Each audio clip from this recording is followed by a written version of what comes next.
My Jesus is here, and all things are possible. Jesus is here. Lord, I believe.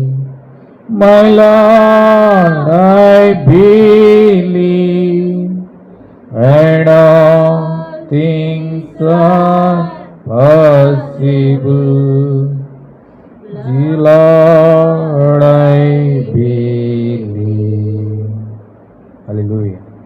అసలు మన Bible తెరిచి యోనా గ్రంథము 2వ అధ్యాయము చదువుకుందాం.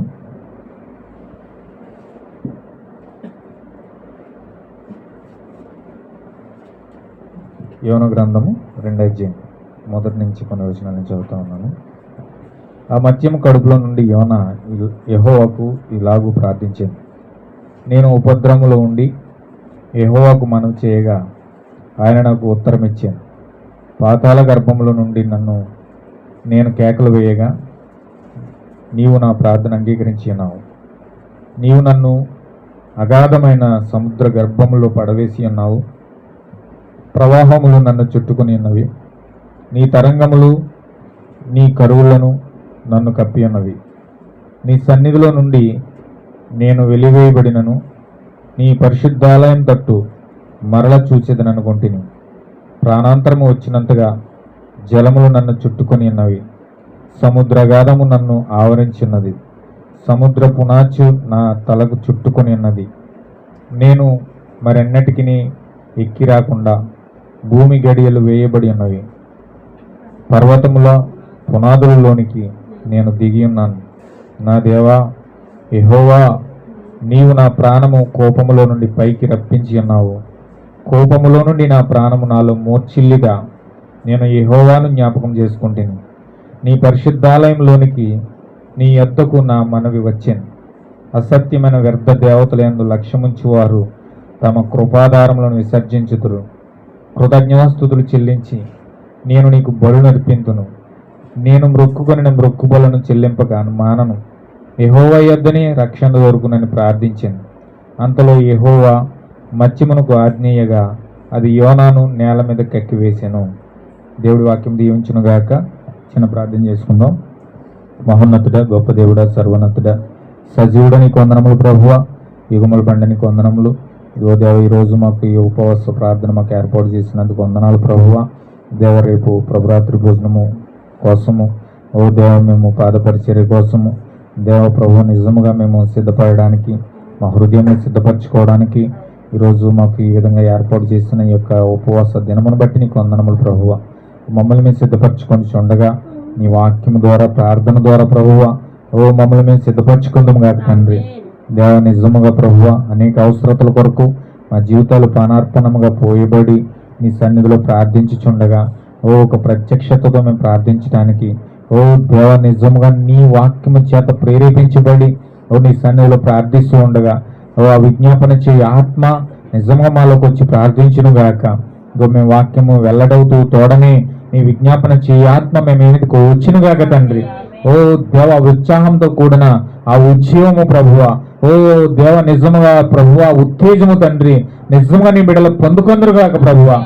నీ అభిషేకమును కుమ్మరించమని ఎక్కడైతే 2-3 కూడి నీ నామంలో ఏకీభవిస్తారో వారి మధ్యలో నేను ఉంటానని వాగ్దానం చేసిన దేవుడు ప్రభువ.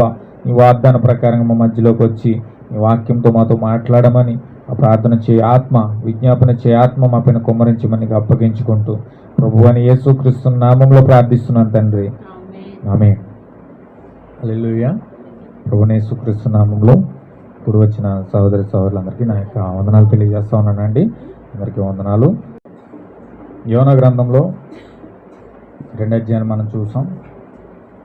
యోనా యొక్క ప్రార్థన మనం చూస్తూ ఉన్నాం. యోనా ఒక సంగమునకు పరిపూర్ణ మాదిరిగా ఉన్నాడు. దేవుని యొక్క వధువుకి పరిపూర్ణమైన మాదిరిగా ఉన్నాడు యోనా. హల్లెలూయా. ఒక పడిపోయిన వ్యక్తి ఏ విధంగా పునరుద్ధరించబడతా ఉన్నాడో యోనా జీవితాన్ని బట్టి మనకి పరిపూర్ణంగా అర్థమవుతూ ఉంది. ఇక్కడ దేవుడు యోనా జీవితాన్ని వధువులో పరిపూర్ణంగా చూపిస్తూ ఉన్నాడు ఆయన. హల్లెలూయా. ఏదైనా తోటలో వధువు ఎలా పడిపోయిందో, ఆ వధువు మరలా ఏ విధంగా పునరుద్ధరించబడబోతూ ఉందో, ఆ వధువు ఏ విధంగా మరలా క్రీస్తులోనికి ఏకమై మరలా ప్రార్థించుకొని ఆ ప్రార్థన ద్వారా మరలా తన తానంలో ఏ విధంగా పెట్టబడుతుందో యోనా జీవితంలో నుంచి మనకు పరిపూర్ణంగా దేవుడు చూపిస్తూ ఉన్నాడు. ఆమేన్. హల్లెలూయా.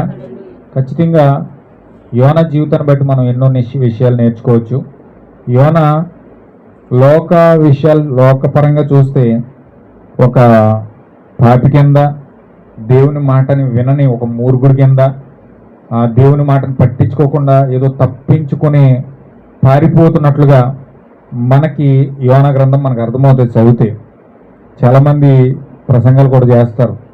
ఎలాగంటే యోనా దేవుని సన్నిధి నుంచి పారిపోయాడు, దేవుని చిత్తాన్ని కాదని తర్షీసులోకి వెళ్తే ఆ తర్షీసులో దేవుడు మరలా తీసుకుని వచ్చాడు, సరైన బుద్ధి చెప్పాడని చెప్పేసి ఆ విధంగా కొన్ని విషయాలు వారికి అనుగుణంగా మార్చుకోవడానికి ప్రయత్నం చేస్తూ ఉంటారు. అయితే ఖచ్చితంగా యోనా పరిపూర్ణంగా దేవుని యొక్క వధువుకు మాదిరిగా ఉన్నాడు. దేవుని యొక్క వధువుగా ఏదైనా తోటలో యోనా యొక్క జీవితాన్ని మనం చూస్తే అతను దేవునికి యొక్క ప్రవక్త అయి ఉన్నాడు, దేవుని యొక్క కుమారుడై ఉన్నాడు. దేవుని యొక్క అతను పరిపూర్ణమైన మాదిరిని చూపించడానికి దేవుడు యోనాను పంపించాడు. అందుకే ప్రభువైన యేసుక్రీస్తు భూమి మీదకి వచ్చినప్పుడు పర్టికులర్గా యోనానే దేవుడు జ్ఞాపకం చేసుకున్నాడు. ప్రభువైన యేసుక్రీస్తు యోనాను జ్ఞాపకం చేసుకుని ఏమని చెప్తా ఉన్నాడంటే, యోనా ఎలాగైతే తిమింగలం కడుపులో 3 రోజులు ఉన్నాడో మనుష్య కుమారుడు కూడా భూగర్భంలో 3 రోజులుండి ఆ విధంగానే వస్తాడు పైకి అని చెప్పేసి యోనాని పరిపూర్ణంగా యేసుక్రీస్తు జ్ఞాపకం చేసుకున్నాడు. హల్లెలూయా.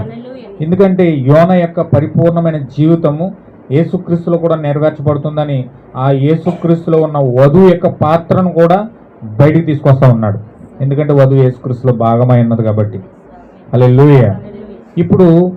ఇప్పుడు యేసుక్రీస్తులో భాగమై ఉన్న ఈ వధువు ఏదైనా తోటలో పడిపోయిందండి.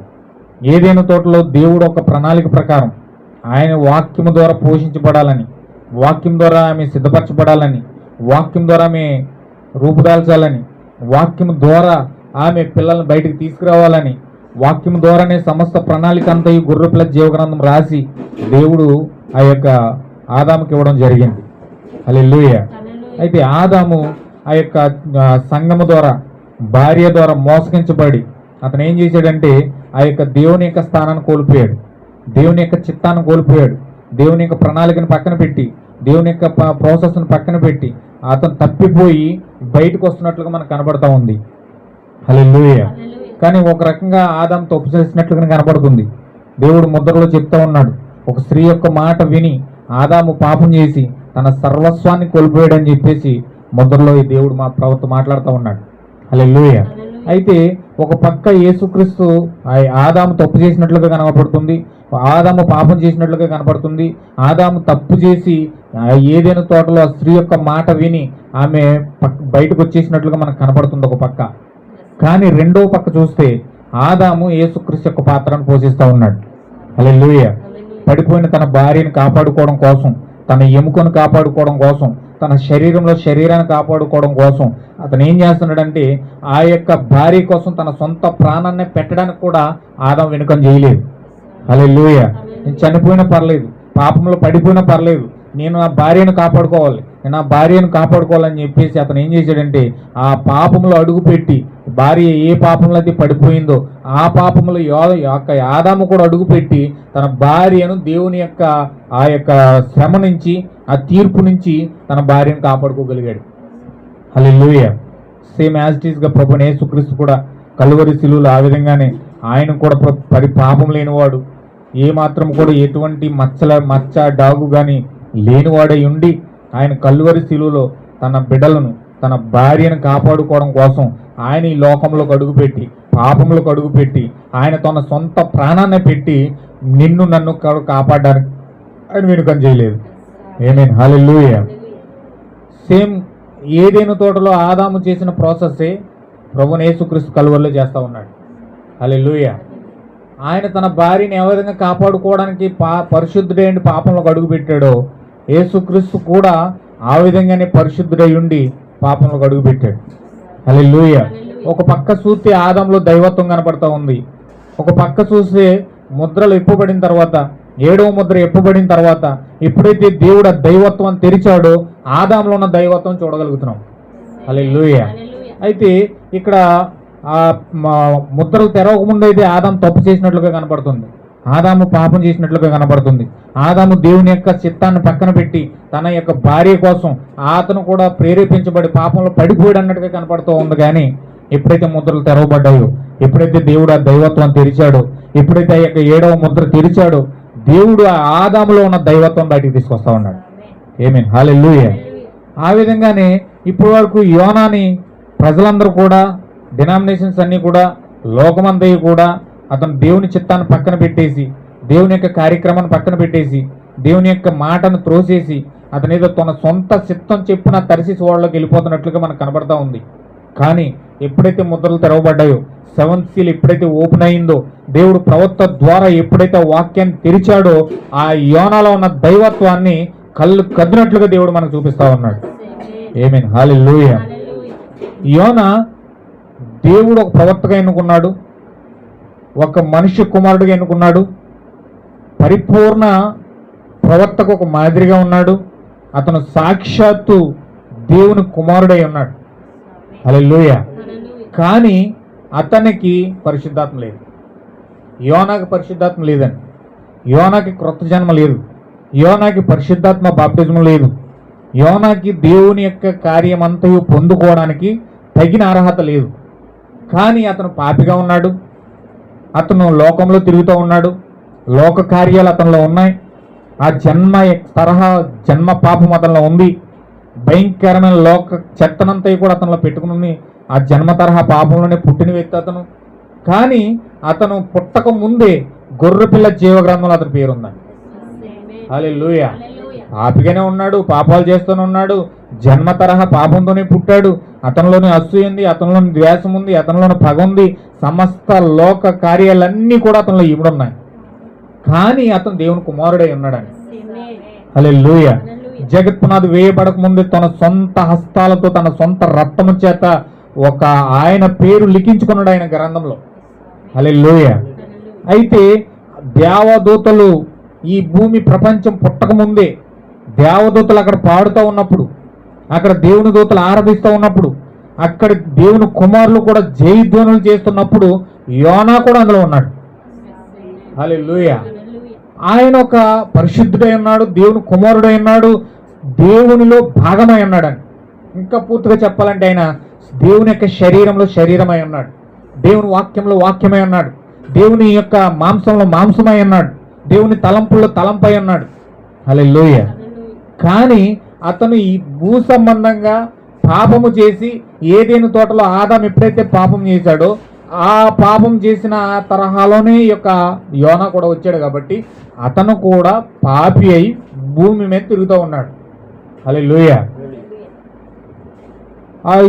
ఎలా ఏ విధంగా అంటే నీవు నేను ఏ విధంగా పాపులుగా తిరుగుతూ ఉన్నామో, దేవుని ఆత్మ లేకుండా, దేవుని చిత్తం లేకుండా, దేవుని ప్రణాళిక తెలియకుండా, దేవుని ఆలోచన దేవుని తలంపులు మనలో లేకుండా ఏ విధంగా డినామినేషన్లు అంతా తిరిగి మన జీవితాలు ముందుకు తీసుకుని వెళ్ళిపోయామో అదే విధంగా యోనా కూడా ఉన్నాడు. హల్లెలూయా. అయితే యోనాని దేవుడు ఎన్నుకున్నాడు కాబట్టి, యోనాని దేవుడు అతని మీద శ్రద్ధ చూపించాడు కాబట్టి, గొర్రెపిల్ల జీవగ్రంథంలో అతని పేరు రాశాడు కాబట్టి దేవుడు అతని పట్ల శ్రద్ధ కలిగి ఉన్నాడండి. హల్లెలూయా. శ్రద్ధ కలిగి అతను ఏం చేశాడంటే, ఒక్కసారి మనం చదువుదాం. రోమపత్రిక 8వ అధ్యాయం 29వ వచనం చదువుదాం.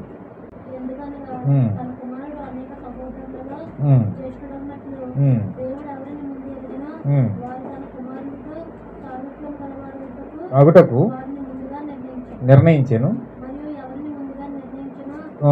అది బాగా కొంచెం జాగ్రత్తగా నొక్కి చదవండి. ఎవరిని ముందుగా నిర్ణయించానో వారిని పిలిచాను, ఎవరిని పిలిచానో తీర్చెను. ఇక్కడ 3 కార్యాలు మనకు కనబడుతూ ఉన్నాయి. ఎవరిని ముందుగా నిర్ణయించుకున్నాడో అంటే కొంతమంది ప్రజలను, ఇది ముందు నిర్ణయం. ప్రీ డెస్టినేషన్ అంటారు. అంటే దేవుడు ముందుగా కొంతమంది ప్రజలను ఆయన ఎన్నుకున్నాడు. హల్లెలూయా. ఆయన జనాంగము ఈ భూమికి పునాదులు వేయబడక ముందే దేవుని యొక్క తలంపులో, దేవుని యొక్క ఆలోచనలో వీరందరూ కూడా ఉన్నారు. హల్లెలూయా.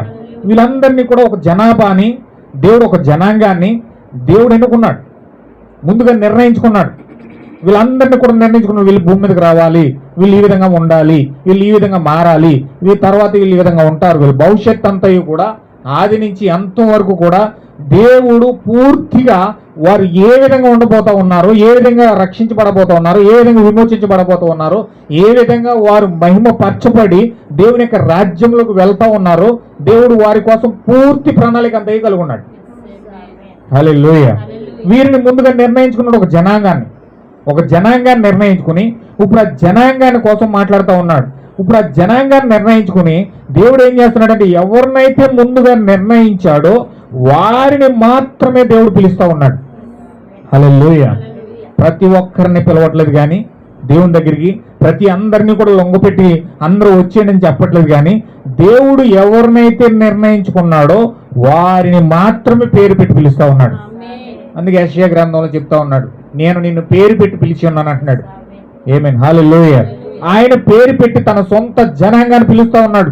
తన సొంత ఎన్నుకున్న ఏర్పాటు చేయబడిన ఆ యొక్క నిజమైన జనాంగాన్ని పిలుస్తూ ఉన్నాడు ఆయన. ఆ ప్రీడెస్టినేషన్ ముందుగా ఏర్పాటు చేయబడిన జనాంగాన్ని దేవుడు పిలుస్తూ ఉన్నాడు. ఎవరినైతే పిలిచాడో పిలిచిన తర్వాత వారి వెనకాల కూడా చాలా మంది వచ్చేస్తారు. అబ్రహాం పిలిచాడు దేవుడు, లోతును పిలవలా, కానీ లోతు ఎంటిపోయి వెనకాల వచ్చేసాడు. కానీ లోతును దేవుడు ఏం చేశాడంటే వేరు చేశాడు. లోతు అబ్రహాం వేరయ్యే వరకు కూడా అబ్రహాం దేవుడు దీవించలేదు. హల్లెలూయా. ఎందుకంటే అబ్రహామును మాత్రమే పిలిచాడు, అబ్రహామును మాత్రమే నీతిమంతుడిగా చెయ్యాలి. ఇప్పుడు అతను నీతిమంతుడిగా చేయాలంటే పక్కన లోతు ఉండకూడదు. హల్లెలూయా. పక్కన లోతు ఎప్పుడైతే వేరవుతాడో అప్పుడే నువ్వు నీతిమంతుడు అవుతావు. హల్లెలూయా. నిజంగా మనతో అబ్రహాం అనగా మన యొక్క ఆత్మ ఉన్నది. దేవుడు లోన ఆత్మను పిలుస్తూ ఉన్నాడు, ఆ ఏర్పాటు చేయబడిన ఆత్మను పిలుస్తూ ఉన్నాడు. కానీ ఆ ఆత్మతో పాటు మనతో ఉన్న శరీరం కూడా మనతో వస్తూ ఉంది. అబ్రహాము ఆ యొక్క లోతు ఎలాగైతే కలిపి బంధుత్వం కలిగి ఉన్నారో, బాంధవ్యం కలిగి ఉన్నారో, అలాగే మనలో కూడా ఆత్మ శరీరం కూడా బాంధవ్యమై ఉన్నాయి, కలిపి ఉన్నాయి, ఇంక్లూడ్ అయి ఉన్నాయి. ఇప్పుడు శరీర కార్యాలతో ఆత్మ ఏకీభవించదు. హల్లెలూయా. దేవుని నామమునకు మహిమ కలుగును గాక. కొంచెం జాగ్రత్త కొన్ని విషయాలు పట్టుకోండి. కొంచెం లోతుకి వెళ్తున్నాను నేను. హల్లెలూయా. శరీర కార్యాలతో అబ్రహాం ఏకీభవించలేడు. లోతు యొక్క ఆలోచనలతో అబ్రహాం ఏకీభవించలేడు. ఆత్మ యొక్క ఆలోచనలతో శరీరం ఏకీభవించనివ్వదు. ఈ లోతు యొక్క ఆలోచన అంతా కూడా హైలైట్ గా ఉంటుంది.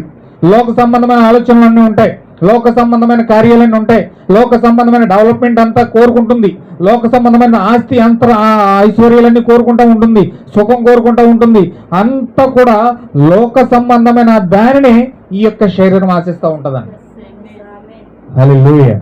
దీనికి లోపల అబ్రహాం ఒప్పుకోడు, ఆత్మ ఒప్పుకోదు. అది ఎంతసేపు కూడా వేరుగా ఉంటుంది. కానీ శరీరము ఆత్మ ఎప్పుడైతే వేరవుతాయో, ఈ శరీరం నుంచి ఆత్మ యొక్క క్రియలు ఎప్పుడైతే వేరవుతాయో అప్పుడే నీవు నీతిమంతుడు అని నీకు నిర్ధారణ దొరుకుతా ఉంది. హల్లెలూయా. దేవుని నామమునకు మహిమ కలుగును గాక. ఇప్పుడు దేవుడు పిలిచినప్పుడు లోతు కూడా వస్తూ ఉన్నాడు. అబ్రహామును పిలిస్తే లోతు కూడా వచ్చాడు. అలాగే మన ఆత్మను పిలిస్తే ఆత్మతో పాటు శరీరం కూడా వస్తుంది. ఎందుకంటే రెండు ఇంక్లూడింగ్ అయి ఉన్నాయి, భాగమై ఉన్నాయి. లోతు ఎవరో కాదు, సొంత కుమారుడై ఉన్నాడు, తన అన్న కుమారుడై ఉన్నాడు. హల్లెలూయా. తన అన్న కుమారుడై ఉన్నాడు.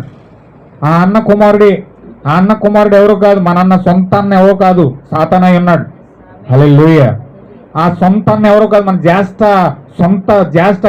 బ్రదర్ ఎవరంటే సాతానై ఉన్నాడు. హల్లెలూయా. మన జ్యేష్ఠ పుత్రుడు అతను, జ్యేష్ఠ బ్రదర్ అతను ద్వారానే ఈ శరీరం వచ్చింది. హల్లెలూయా. తన సహోదరుడై ఉన్నాడు. సాతాను యొక్క కుమారుడి శరీరమై ఉన్నది.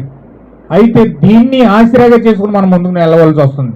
అబ్రహాం ఈ శరీరాన్ని ప్రేమిస్తున్నాడు, అబ్రహాం ఈ శరీరాన్ని గౌరవిస్తున్నాడు. ఈ శరీరానికి ఇచ్చినంత వాల్యూ అబ్రహాం దేనికి ఇవ్వలేదు. ఎందుకంటే లోతును విడిచిపెట్టడానికి, తల్లిని తండ్రిని అన్నదమ్ములందరిని విడిచిపెట్టుకోవడానికి ఇష్టపడ్డాడు. కానీ తన సొంత పక్కనున్న కుమారుని, తన అన్న కుమారుని విడిచిపెట్టడానికి మాత్రం ఇష్టపడలేదు. హల్లెలూయా. అలాగే ఈరోజు క్రైస్తవులు, దేవుని కుమారులు, వాక్యాన్ని అంగీకరించిన వారు ఖచ్చితంగా ఈ శరీరముకి కార్యాలను విడిచిపెట్టుకోవడానికి ఎంత మాత్రం ఇష్టపట్ల. హల్లెలూయా.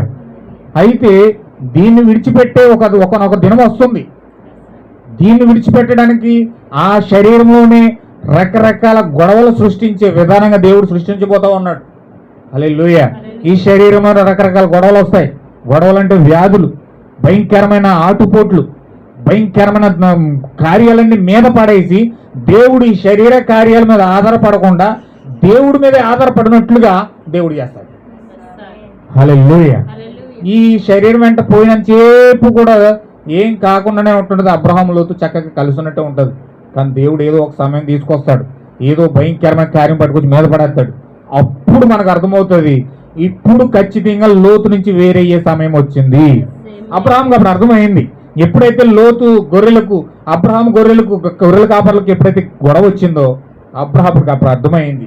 ఏం అర్థమైందంటే ఖచ్చితంగా లోతు నుంచి నేను వేరవ్వాలి. హల్లెలూయా.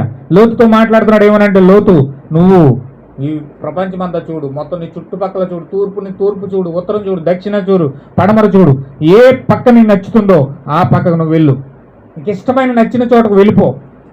నీవేది ఏ పక్క అయితే వెళ్తావో నువ్వు విడిచిపెట్టిన స్థలానికి నేను వెళ్తాను. దయచేసి నువ్వు నేను వేరవలసిన సమయం వచ్చింది. హల్లెలూయా. దేవుడు అబ్రహాము లోతుతో కలిసి ఉన్న చేపు కూడా దేవుడు అంటే అబ్రహాంను కలవలేదట, అబ్రహాంతో మాట్లాడలేదట, అబ్రహాంతో డీల్ చేయలేదంట. ఎప్పుడైతే లోతు నుంచి అబ్రహాం వేరయ్యాడో అప్పుడు దేవుడు వచ్చి అబ్రహాంతో మాట్లాడడం మొదలుపెట్టాడు. హల్లెలూయా. మనం ఎప్పుడైతే ఈ శరీర కార్యాలను అంటుకుని ఉన్నంతసేపు కూడా మనతో దేవుడు డీల్ చేయడాడు, మనతో దేవుడు మాట్లాడు.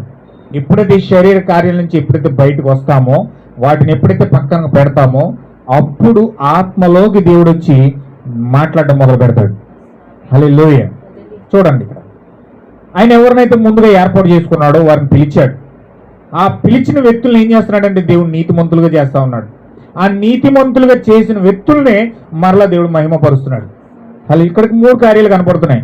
ముందుగా నిర్ణయించి పిలవడం అంటే అది నీతీకరణకు సాదృశ్యంగా కనపడతా ఉంది. నీతీకరణ అనగా అది పిలవడం. దేవుడు లోకంలో నుంచి, పాపంలో నుంచి, డినామినేషన్లో నుంచి, సమస్తమైన కల్మసంలో నుంచి, భయంకరమైన లోక కార్యాల నుంచి బయటికి నిన్ను రప్పించి పిలవడమే, వాక్యంలోకి పిలవడమే నీతీకరణ అన్నది. హల్లెలూయా. దేవుని యొక్క పిలుపును అందుకోవడమే నీతీకరణ. నీతీకరణ అనగా పిలుపును పొందుకోవడం. దేవుని యొక్క పిలుపు నీకు వచ్చింది అనడానికి అర్థం ఏంటంటే లోకంలో ఉన్న కార్యాలన్నీ విడిచిపెట్టడానికి ఇష్టపడతావు. హల్లెలూయా. దేవుడు నిన్ను పిలిచాడు అన్నదానికి నిర్ధారణ ఏంటంటే నువ్వు లోక కార్యాలు కానీ, నీ లోపల ఉన్న చెడు కార్యాలు కానీ, నీ లోపల ఉన్న చెడు వ్యసనాలు కానీ, పాపము కానీ ప్రతి దాన్ని విడిచిపెట్టడానికి నువ్వు ఇష్టపడతావు. హల్లెలూయా. ఒకవేళ వాక్యంలోనికి వచ్చి ఆ వాటిని విడిచిపెట్టడానికి ఇష్టం అవ్వట్లేదంటే దేవుడు నేను పిలవలేదు. దేవుడు నేను పిలవలేదు. నీ అంతటి నువ్వు వచ్చావు, నీ అంతటి నువ్వు ఏదో కార్యాలు చేయడానికి ప్రయత్నం చేస్తూ ఉన్నావు, దేవుడిని నువ్వు మెప్పించడానికి ప్రయత్నం చేస్తూ ఉన్నావు, కానీ దేవుడు నేను పిలవలేదు. దేవుడు నేను పిలిస్తే దేవునికి ఇష్టం లేని కార్యాలను వదులుకోవడానికి ఇష్టపడతావు. హల్లెలూయా. ఖచ్చితంగా దేవుడు నీ లోపలికి వచ్చి నిన్ను పిలిచినట్లయితే వాటి పట్ల దేవుడు నిన్ను మారు మనసు పొందినట్లుగా, వాటి పట్ల నువ్వు పశ్చాత్తాపడినట్లుగా, వాటి పట్ల నిన్ను నీ ఒప్పింప చేసుకొని పరిశుద్ధాత్మ నీలో ఉండి ఒప్పింప చేసి వాటన్నిటి నుంచి నిన్ను విడిపించేటట్లుగా పరిశుద్ధాత్మ నిన్ను ప్రేరేపిస్తుంది. హల్లెలూయా. అందుకే యోహాను సువార్తలో మనం చెప్పాం. యోహాను సువార్తలో ఒకసారి చదువుదాం. 16వ అధ్యాయము, యోహాను సువార్త 16వ అధ్యాయం చూడండి ఒకసారి.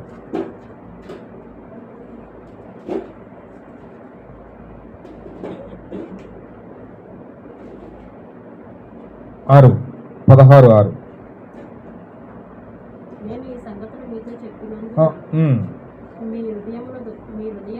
మీ హృదయము దుఃఖంతో నిండి ఉన్నది, అయితే నేను మీతో సత్యం చెప్తున్నాను, నేను వెళ్ళిపోవుట మీకు ప్రయోజనకరం. నేను వెళ్ళని ఎడల ఆదరణకర్త మీ ఎద్దుకు రాడు, నేను వెళ్ళిన ఎడల ఆయన మీ ఎద్దుకు పంపుతును. ఆయన వచ్చి, చూడండి ఆయన ఏం చేస్తున్నాడు చూడండి. ఇప్పుడు ఆదరణకర్త అనగా పరిశుద్ధాత్మ, ఉత్తరవాది అనగా పరిశుద్ధాత్మ అన్నాడు.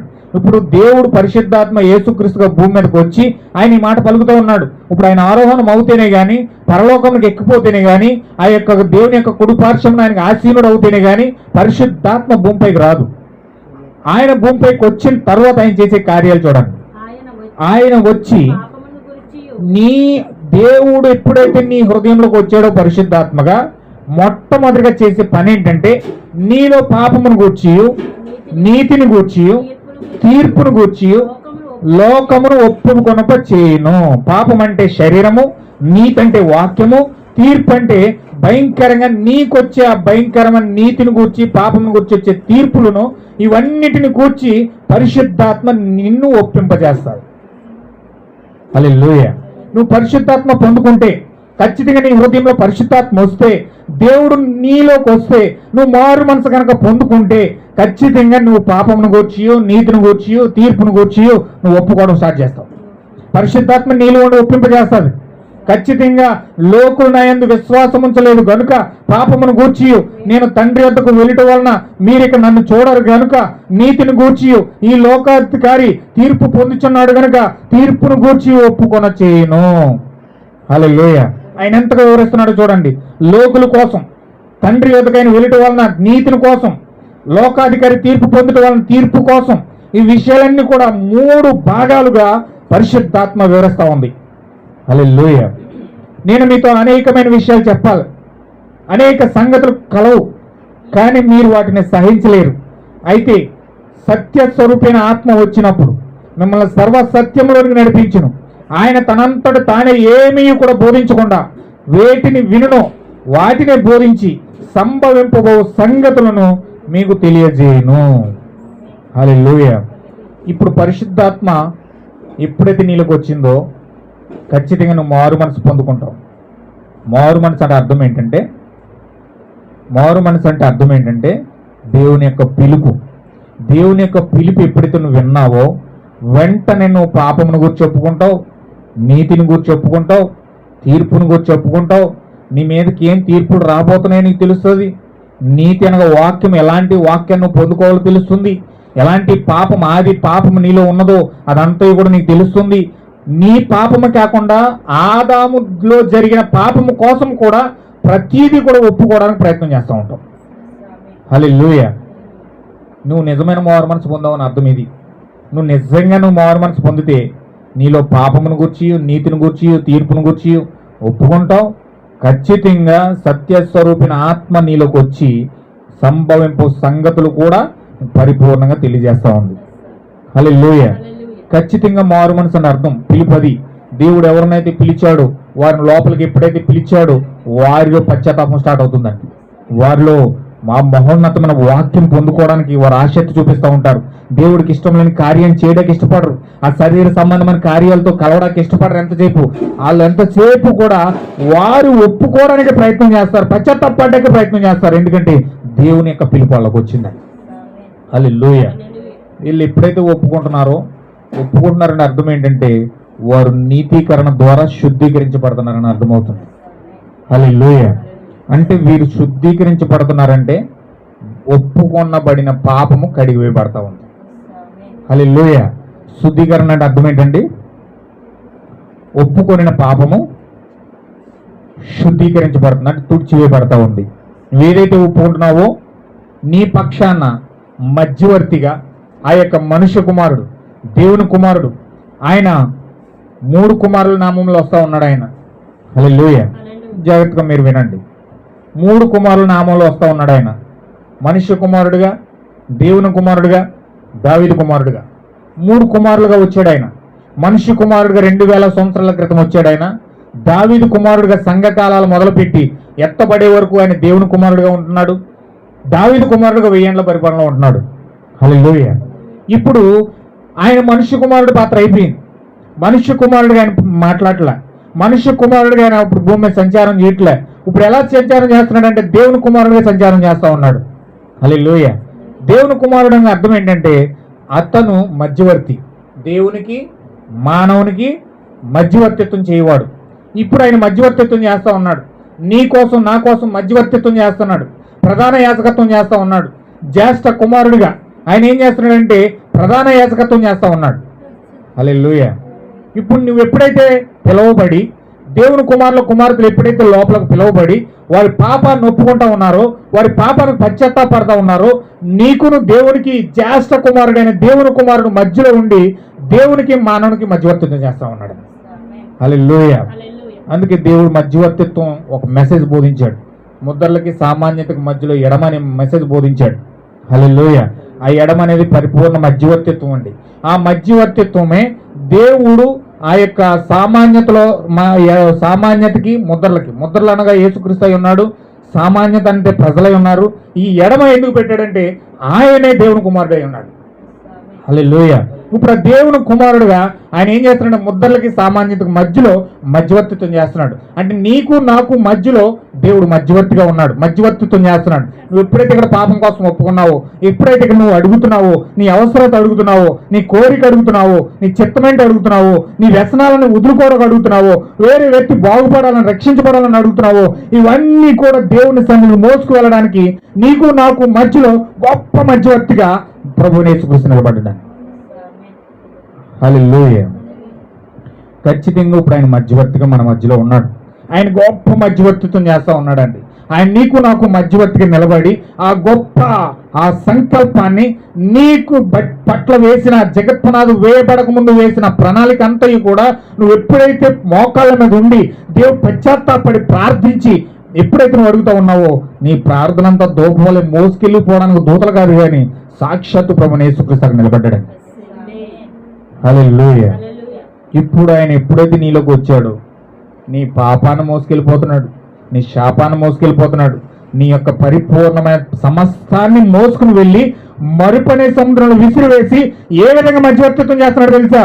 ఈ పాపం కోసమే నేను రక్తం కార్చాను, ఈ శాపం కోసమే నేను రక్తం కార్చాను, ఆమె బలహీనత కోసమే నేను రక్తం కార్చాను, కలువలిసిలో ఈమె యొక్క తలంపుల కోసమే నా తలపైన ముండ్ల కిరీటం పెట్టుకున్నాను, ఈమె చేతులు చేసిన బలహీనత కోసమే నా చేతుల్లో మేకలేంచుకున్నాను, ఈమె శరీరంతో చేసిన ప్రతి పాపం కోసం నా శరీరం అంతా కొరడ దెబ్బలు తిన్నాను. హల్లెలూయా. నేను అవమానపరచబడ్డాను, ఉమ్ములేయబడ్డాను, సేదరించబడ్డాను, వ్యసనక్రాంతుడిగా నిలబడ్డాను, వీరి కోసం సమస్తము కూడా తుత్తి నీళ్ళుగా చీల్చబడ్డాను. నన్ను చూసి ఆ సహోదరుని క్షమించు, నన్ను చూసి ఈ సహోదరుని క్షమించు అని చెప్పేసి దేవుడు గొప్ప మధ్యవర్తిత్వం సింహాసనం ఎదుట చేస్తా ఉన్నాడండి. అందుకే యేసుక్రీస్తు అన్నాడు, ఆ రోజు నా నామమును గూర్చి ఎవరైతే నన్ను గూర్చి ఒప్పుకుంటున్నారో నేను తండ్రి ఎదుట నేను వారి కోసం ఒప్పుకుంటానని చెప్పాడు. దేవుని మహిమ కలుగును గాక. హల్లెలూయా. ఇప్పుడు ఆయన ఎవరినైతే యేసుక్రీస్తు నామాన్ని పొందుకుంటా ఉన్నారో, ఎవరైతే పిలువబడతా ఉన్నారో, ఎవరైతే ఆయన గట్టిగా వాక్యం పట్టుకుని నిలబడతా ఉన్నారో, ఎవరైతే వాక్యం యొక్క శక్తిని పట్టుకుని నిలబడతా ఉన్నారో, పశ్చాత్తాపడతా ఉన్నారో, వారిని బట్టి దేవుడు ఆ యొక్క మధ్యవర్తిగా నిలబడి వారి కోసం మధ్యవర్తిత్వం చేస్తా ఉన్నాడు. హల్లెలూయా. దేవుని నాకు మహిమ కలుగును గాక. ఇది చాలా అమూల్యమైన పాత్ర అండి, చాలా అద్భుతమైన పాత్ర అండి.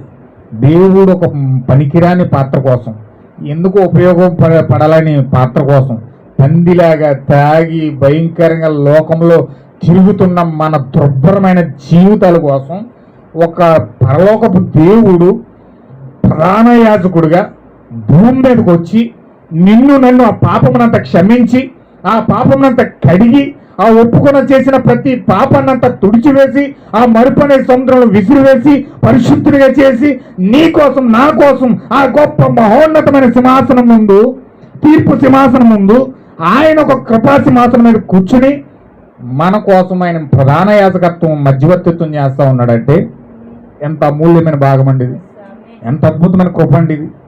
హల్లెలూయా. ఇప్పుడు ఆ కృపనే దేవుడు యోనాకి ఇస్తున్నాడు. దేవుడు నాకు మహిమ కలుగును గాక. ఇప్పుడు ఇతను ఒక దుర్భరమైన మనిషి, ఒక పాపి, ఎందుకు పనికిరాని ఒక దుర్భరమైన జీవితాన్ని జీవిస్తున్న ఈ యొక్క యోనాని దేవుడు పిలిచాడు. పిలిచినప్పుడు ఇతను పాపంతో ఉన్నాడు, అతిక్రమంతో ఉన్నాడు, భయంకరమైన ద్వేషంతో ఉన్నాడు, భయంకరమైన పాపంతో పందిలాగా లోకంలో తిరుగుతున్న వ్యక్తి. ఇప్పుడు ఈ వ్యక్తిని దేవుడు పిలిచాడు, వాక్యంలోకి పిలిచాడు, ఆయన దేవుని వాక్యంలోకి పిలిచాడు, దేవుని శక్తిలోకి పిలిచాడు, ఆయనకు బాప్తిజం ఇచ్చాడు, ఆయన శక్తితో నింపడానికి ఇప్పుడు నీతీకరణ ఇవ్వడానికి ఆయనలో ప్రణాళిక ప్రాసెస్ మొదలుపెట్టాడు. హల్లెలూయా. ఇప్పుడు వాక్యంతో కడగడానికి ప్రారంభించాడు. వాక్యంతో కడగడానికి ఎప్పుడైతే అతను ప్రారంభించాడో ఇప్పుడు యోన యొక్క నీతీకరణ స్టార్ట్ అయింది. హల్లెలూయా. ఇప్పుడు అతను పరిశుభ్రపరచడం అనేది పాత్ర అయింది. ఇప్పుడు చూడండి, ఒక గిన్నెని, బురదలో పడిపోయిన గిన్నెని శుభ్రంగా కడగాలంటే, అది మనం వాడుకోవాలంటే ఆ బురదలో పడిపోయిన గిన్నెని తీసుకొచ్చి వెంటనే పట్టి ప్లేట్ మీద డైనింగ్ టేబుల్ పెట్టేసి వాడేసుకుందానండి. దాన్ని ఆ బురదలో పడిపోయిన ఆ గిన్నెని శుభ్రంగా వాటర్తో కడిగి సర్పెట్టి శుభ్రంగా తోమి, అది స్మెల్ రావట్లేదు అనుకుంటా, అవన్నీ క్రిములన్నీ, ఆ బ్యాక్టీరియాలన్నీ పూర్తిగా మనం తోమిన తర్వాత అది నీట్గా ఉన్నదని అనిపించిన తర్వాత తీసుకొచ్చి డైనింగ్ టేబుల్ పెట్టి వాడుకుంటాం మనం. హల్లెలూయా. అలాగే దేవుడు కూడా ఆ యొక్క యోన ఒక బురద పట్టేసి ఉన్నాడు, ఒక పాపంతో ఉన్నాడు, ఒక అతిక్రమాలతో ఉన్నాడు. అలాంటి యోనాను దేవుడు తీసుకుని ఇప్పుడు కడగడానికి ప్రయత్నం చేస్తూ ఉన్నాడు. హల్లెలూయా. ఇప్పుడు కడుగుతున్నాడు. ఎలా కడుగుతున్నాడంటే ఇప్పుడు దేవుని చిత్తానికి వ్యతిరేకంగా వెళ్తున్నట్టు కనపడుతుంది. అది దేవుని చిత్తానికి ఆపోజిట్లో వెళ్తా ఉంది, కానీ అది పరిపూర్ణ దేవుని యొక్క చిత్తం అంటున్నాడు ప్రవక్త. ఆమేన్. హల్లెలూయా. అది పరిపూర్ణ చిత్తంలాగా ఎవరికి కనిపించట్లే. దేవుడికి విరోధంగా వెళ్తున్నట్టు ఉంటుంది, దేవుడికి ఆపోజిట్లో వెళ్తూ ఉంటుంది, కానీ అది దేవుని యొక్క పరిపూర్ణ చిత్తం, దేవుని యొక్క పరిపూర్ణమైన ఏర్పాటు అండి అది.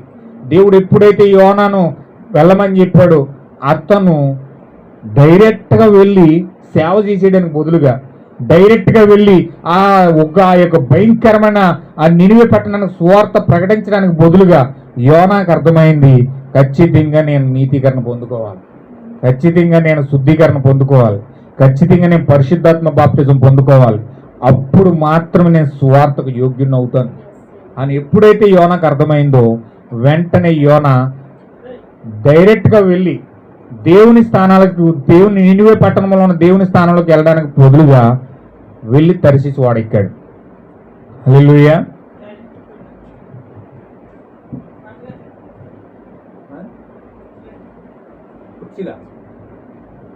అందులో ఉన్నాయి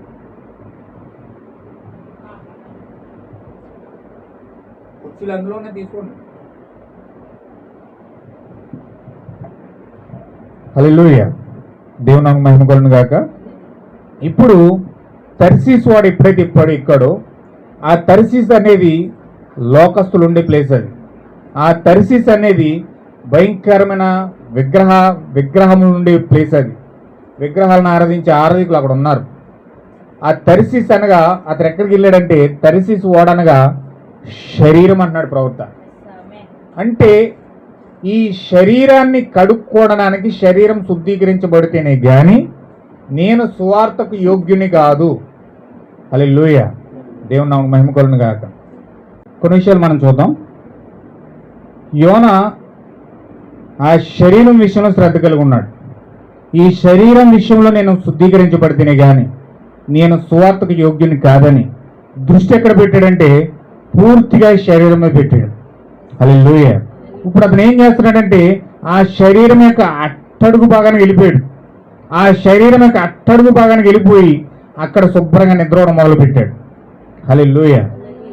అంటే దాని అర్థం ఏంటంటే శరీరం యొక్క పూర్తిగా లోపలికి వెళ్తే అక్కడ అంధకారం తప్ప ఏమీ లేదు. హల్లెలూయా. అంటే అక్కడ గాఢ నిద్ర ఉంటుంది. అది అట్టడుగు భాగం ఎవరిదంటే సాతాను యొక్క భాగం అండి. అది ఐదవ పరిమాణమై ఉన్నది.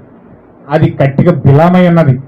అక్కడ భయంకరమైన నిద్రపోతుతనం తప్ప మరొకటి ఏమీ ఉండదు. హల్లెలూయా. అందుకే ఎప్పుడైతే మనం వాక్యం చదువుతున్నప్పుడు మీరు ఎప్పుడైనా జాగ్రత్త మీరు గమనిస్తే ఈ బలహీనత మీరు ప్రతి క్షణంలోనే చూస్తారు. ఎప్పుడైతే వాక్యం దగ్గరికి వెళ్ళడానికి ప్రయత్నం చేశారో మీరు వాక్యం చదువుతుండగా మీకు బద్ధకం వచ్చి నిద్ర వచ్చేది. ఎక్కువ దాడి ఎక్కడ జరుగుతుందంటే వాక్యం చదువుతున్నప్పుడు వెంటనే మీకు నిద్ర వస్తుంది. ఎక్కడ లేని బద్ధకం అంతా అప్పుడే పనిచేస్తుంది. హల్లెలూయా. ఎందుకు అలా పనిచేస్తుందంటే ఆ యోన ఆ అగాధంలోకి వెళ్ళినప్పటికీ, అట్టడుగు భాగంలోకి వెళ్ళేటప్పటికి, కరెక్ట్గా అక్కడికి వెళ్ళేటప్పటికి ఇంకా అక్కడ ఏ మాత్రం కూడా వాక్యంతో సావాసం చేద్దామన్న ఆశే లేదు అక్కడ. హల్లెలూయా. గాఢ నిద్ర పట్టి గురకట్టి మరి నిద్రపోతున్నాడంట.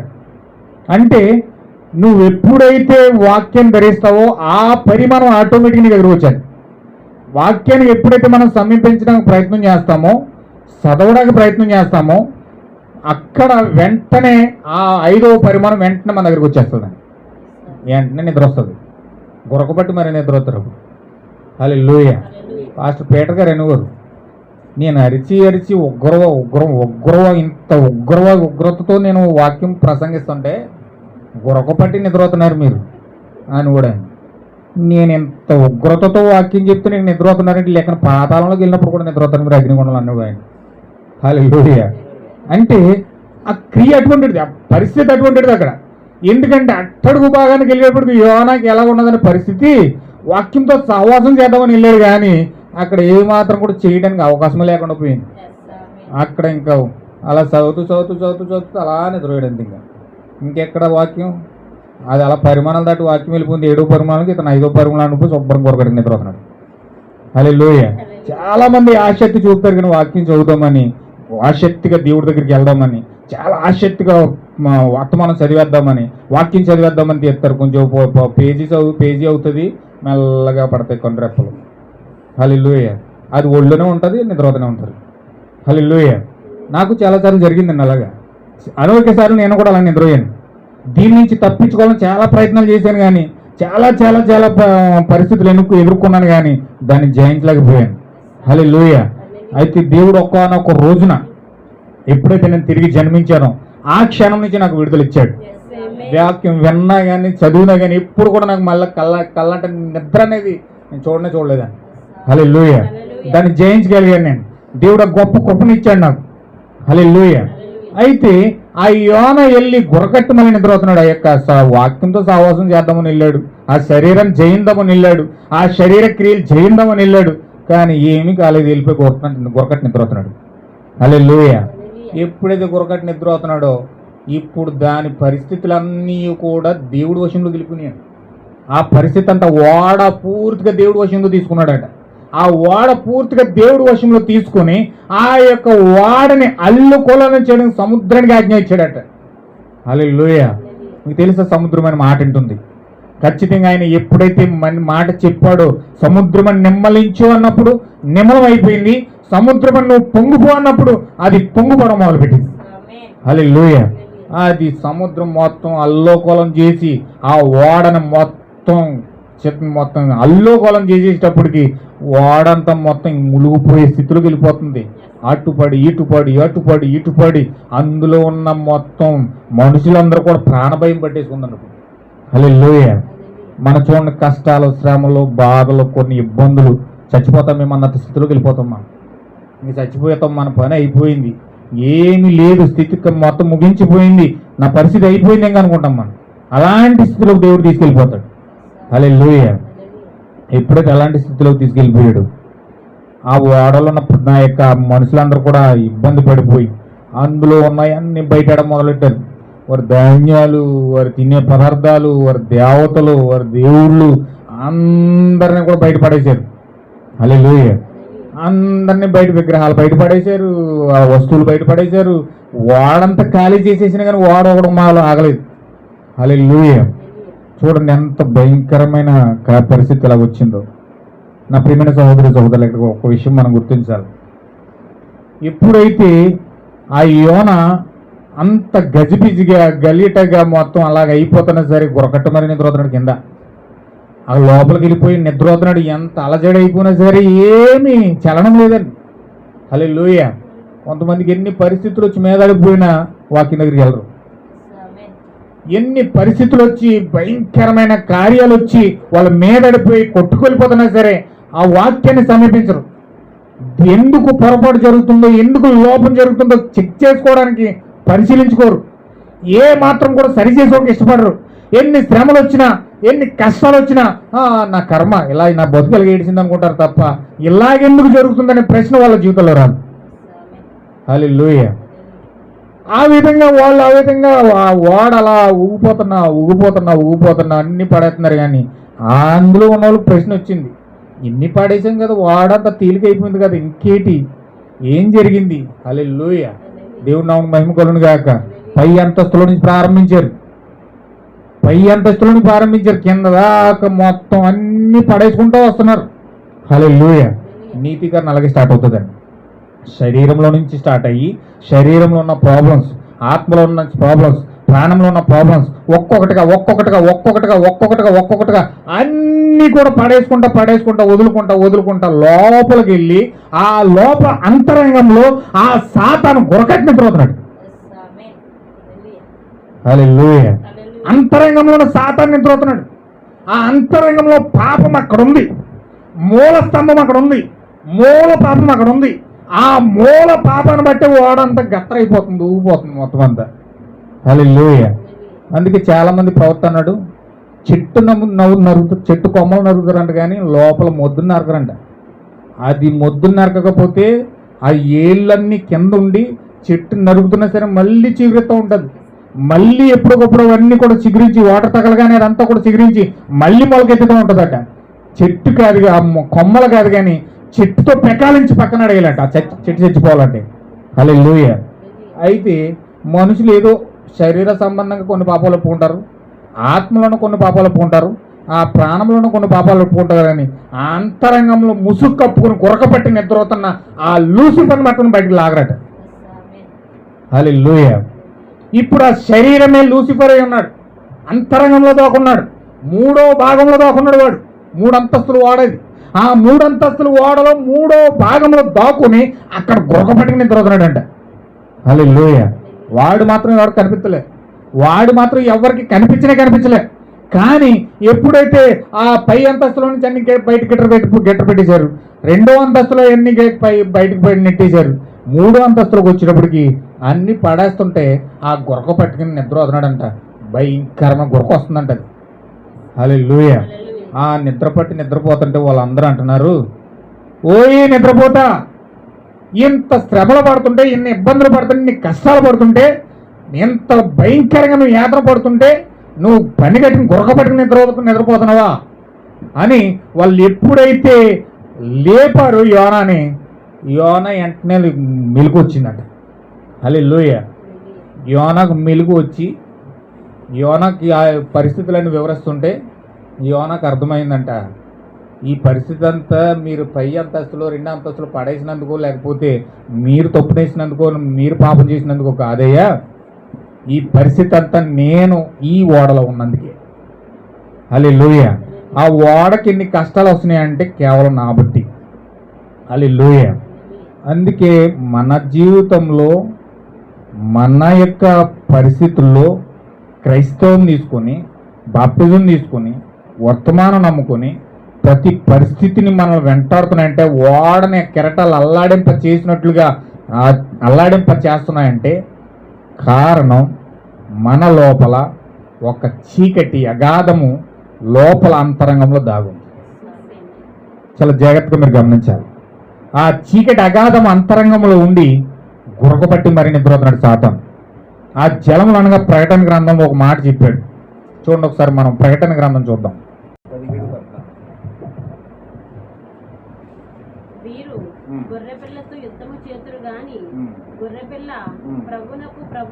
ప్రభువులకు ప్రభువును రాజులకు రాజునై ఉన్నందున తనతో కూడా ఉండిన వారు పిలువబడిన వారే ఏర్పరచబడిన వారే నమ్మకమైన వారే ఉన్నందున ఆయన ఆ రాజులను జయించుచు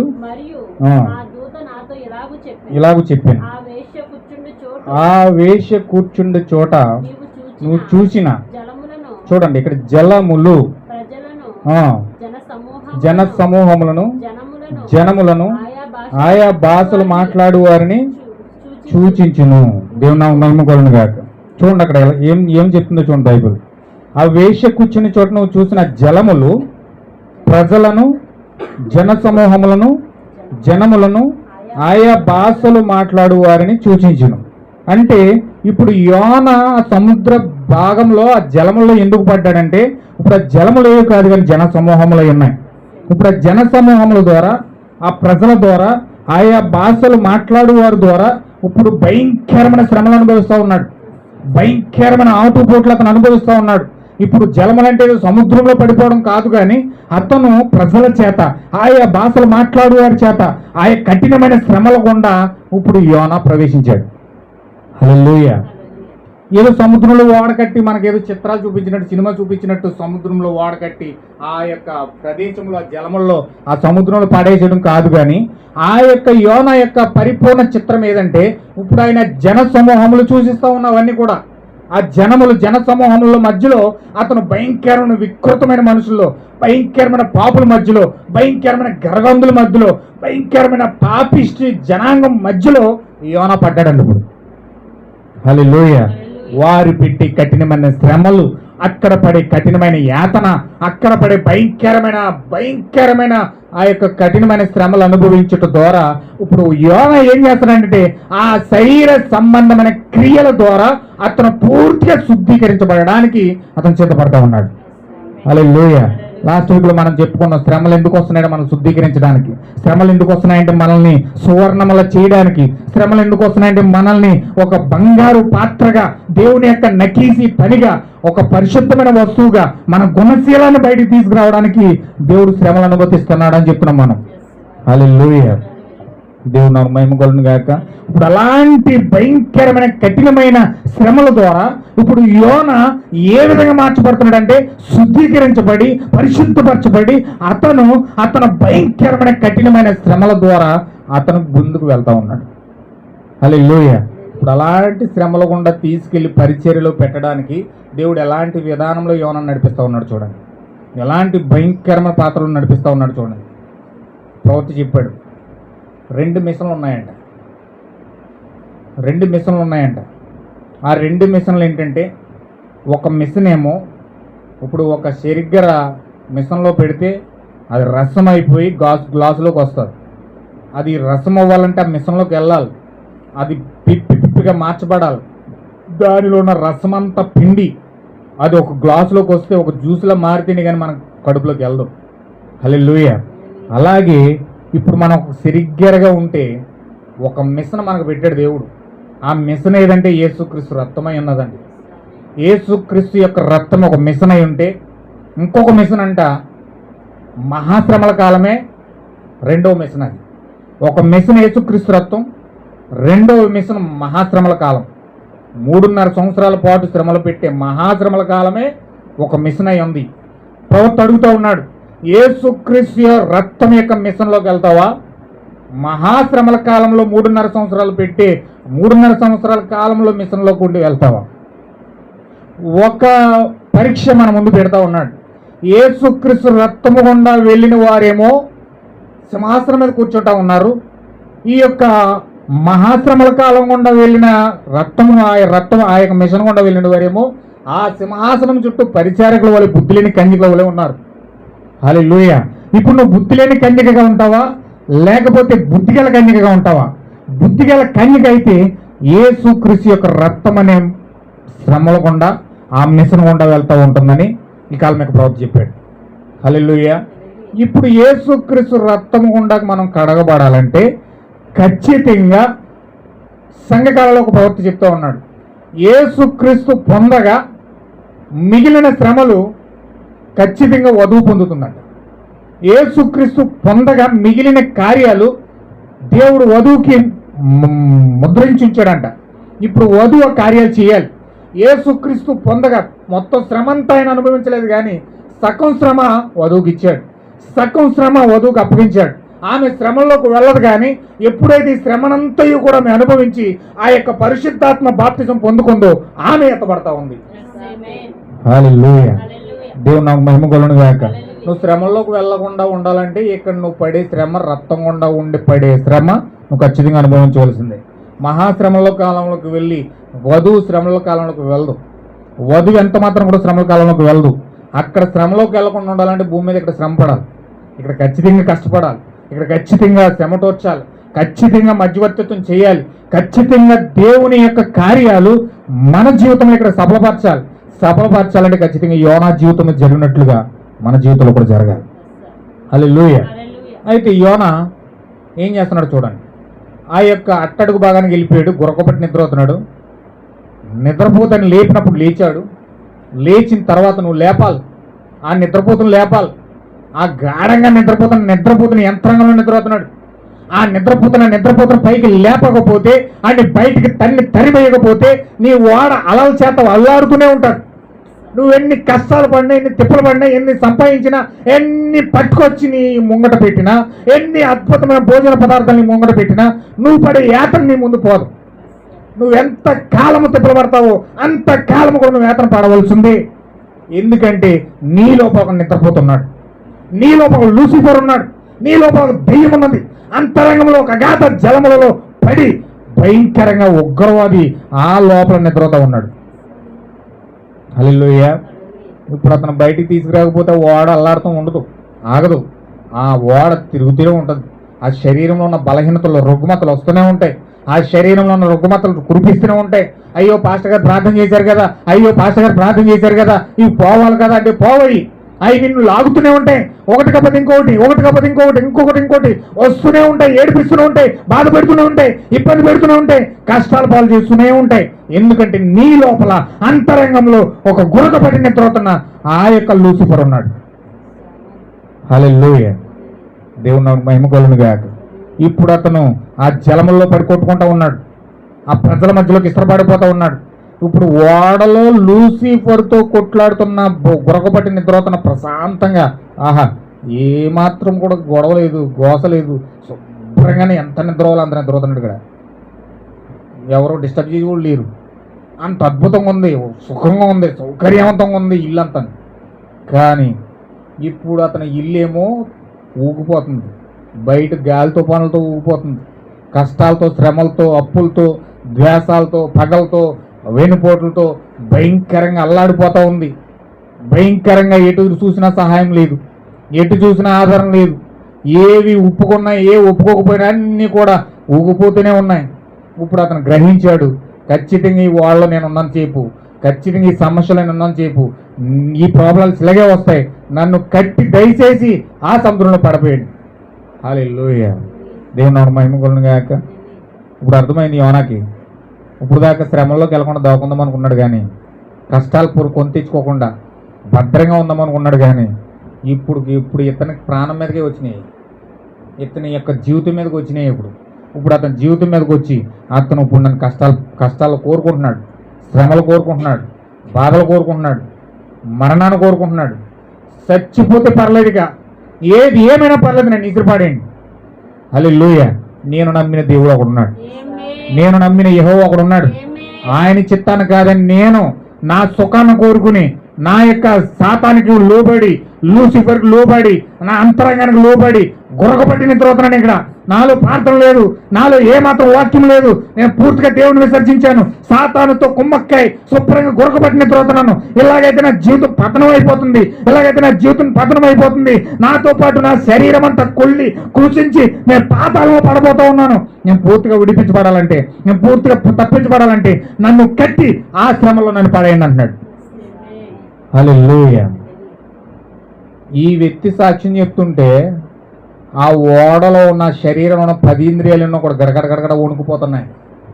ఆ 10 ఇంద్రియాలు కూడా గడగడ వణుకుపోతున్నాయి. ఈ దేవుడే దేవుడు, ఈ దేవుడి నమస్కారం చేస్తేనే మనం అందరూ రక్షించబడతాం. నిజంగా ఈ దేవుడే దేవుడు అని చెప్పేసి ఎప్పుడైతే వాళ్ళు ఒప్పుకున్నారో, అంగీకరించారో, మీ దేవుడు మమ్మల్ని ఏం చేయకుండా ఉన్నట్లు మా కోసం ప్రార్థన చేయమని వాళ్ళు ప్రార్థన చేయించుకొని ఆ చేతులు కాళ్ళు కట్టేసి సముద్రంలో పడేశారు.